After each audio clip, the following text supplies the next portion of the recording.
जी अस्सलाम वालेकुम वरहमतुल्लाहि वबरकातुहू। इधर सब नाज़रीन खैर आफियत से।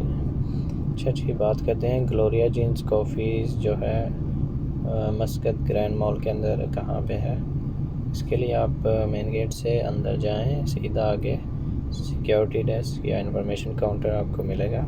वहाँ पीछे उसके लिफ्ट है ग्लास की, उसमें जाएं, एम फ्लोर पे चले जाएं। आपने एम फ्लोर पे जाके लेफ़्ट टर्न लेना है, वहाँ पे स्टॉप हो जाएं, वहाँ से राइट टर्न ले लें, सीधा चलते जाएं वापस मेन गेट की तरफ।